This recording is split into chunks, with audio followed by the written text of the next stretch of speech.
this is Sierra and welcome to another video. Today we are reading Chapter 7 of Hermitcraft, Subconscious Secrets, a Minecraft-inspired fanfiction where I put Minecraft YouTubers I enjoy watching and I'm aware of into a Minecraft world and see what happens. In this case, we're focusing on Hermitcraft. Alright, let's get right into the video. Captions are available if you'd like to follow along. We are going into the ambush situation, where things go terribly, terribly wrong. There are spoilers, obviously, if you haven't read the previous chapters, but yeah, let's enjoy the ride.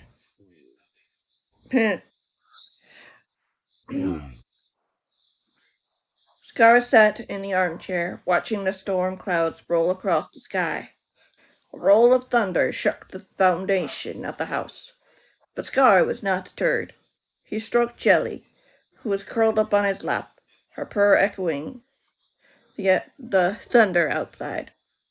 Rain was coming, that he was sure. Perhaps it would help him fall asleep, but he wasn't quite ready to go to bed. Not yet.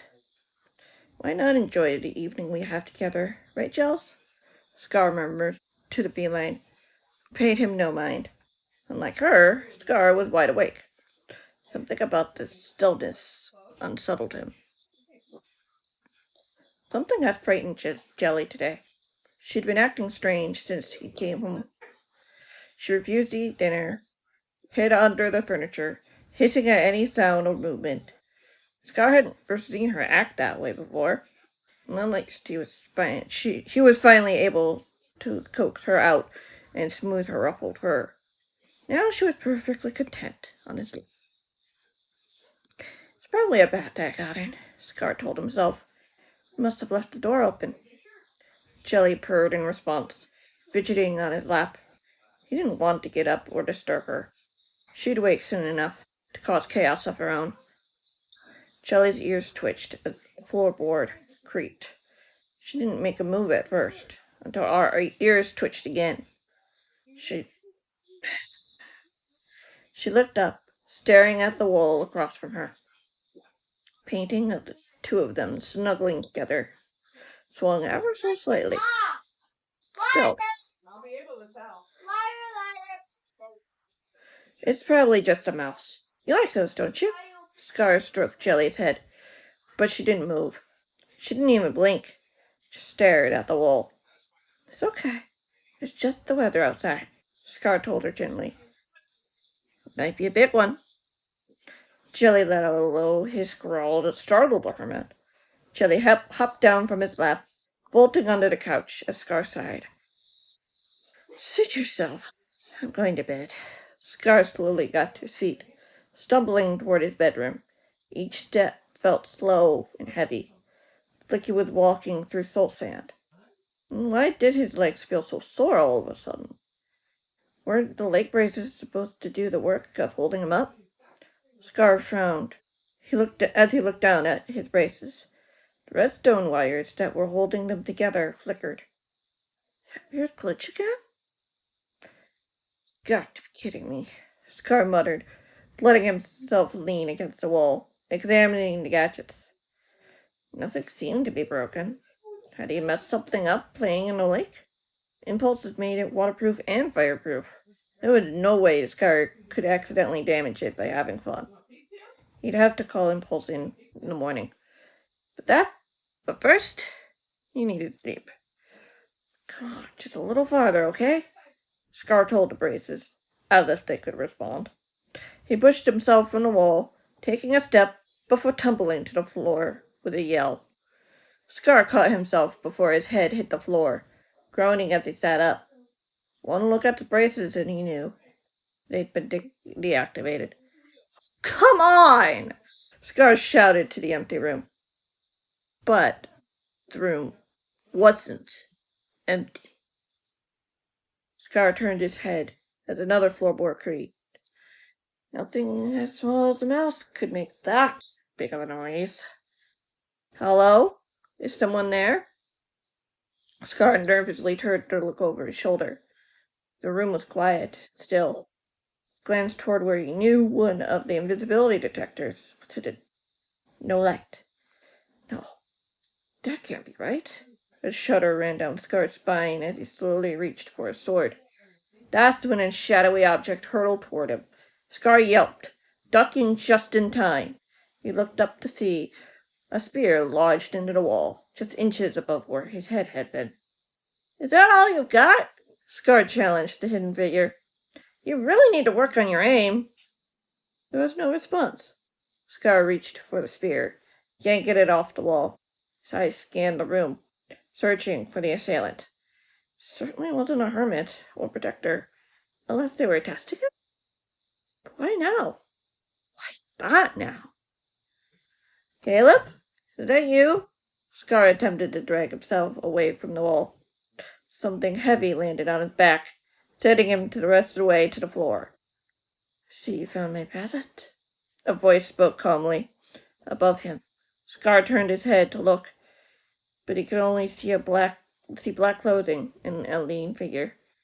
You missed, Scar pointed out. No, I did not, the voice said plainly. A hand grabbed the back of his brown jacket as Scar was tossed backward. His head smacking against the wall. Scar groaned as stars danced in his vision, looking up to see a masked man approaching him. I don't believe we met, Scar said with a slight smirk. What brings you here? It's not a what, but a who. The man's dark eyes narrowed. Spear clenched tightly in his fist, but smaller than the one Scar made for the lake. Did you make that yourself? Scar asked, scooting back so he could sit up better. That's none of your concern, the man replied, lifted his spear over his head, preparing to strike the hermit. Scar yelped, lunging out of the way as the man hurled the weapon toward him. Scar rolled onto the floor, scrambling to reach for his sword, when the man stomped his foot onto the hermit's chest. Scar gasped in pain, his eyes moving back up to the man. Spear hurtled toward the hermit.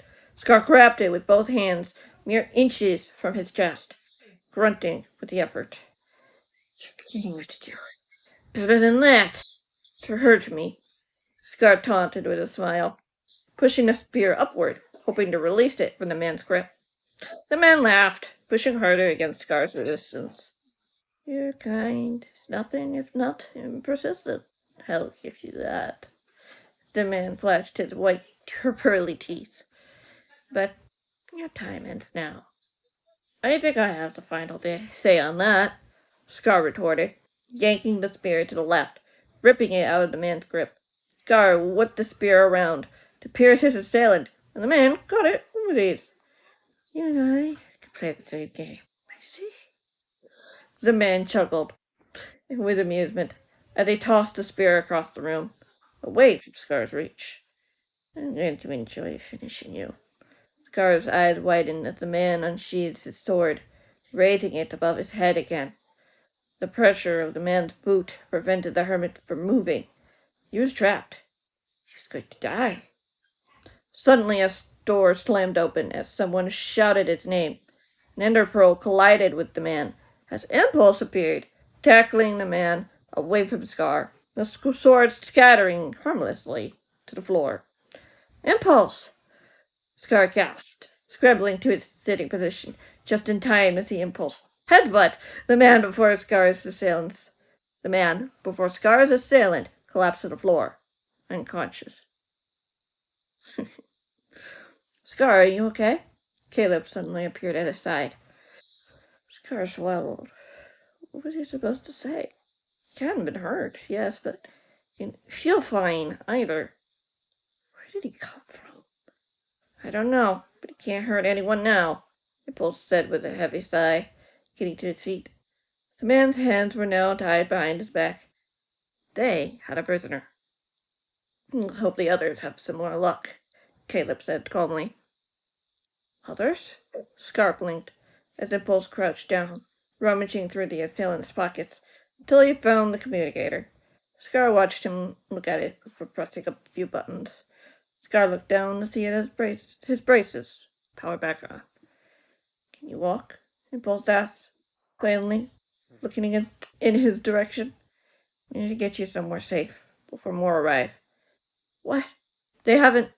Impulse's expression was grim as he got to his feet.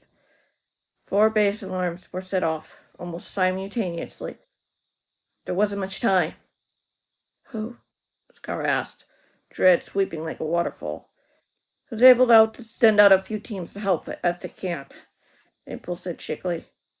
You were the only one I could reach mentally. What?